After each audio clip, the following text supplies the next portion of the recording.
the only 935 Kremer K3 road legal version from the factory, commissioned and driven by legendary F1 team owner and motorsport icon Walter Wolf.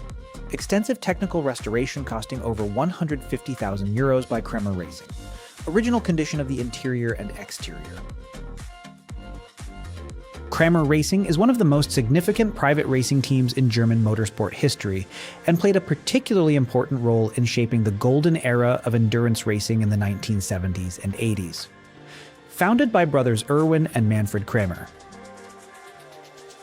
the car was based on the 935 K3, featuring an air-cooled six-cylinder boxer engine with twin KKK turbochargers. This engine produced 740 horsepower, whilst the car weighed just 1,175 kilograms.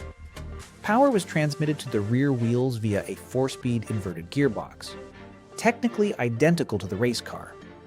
With a top speed of 338 kilometers per hour, the car was one of the fastest road-legal vehicles in the world in the 1980s, even beating the Ferrari F40. Particularly fascinating was the blend of uncompromising racing technology and luxurious details.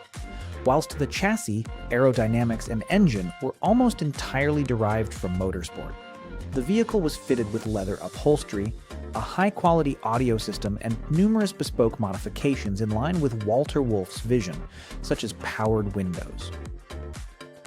The dark blue upholstery and red piping matched a Kevlar exterior finished in Wolf's signature navy blue with red and gold highlights.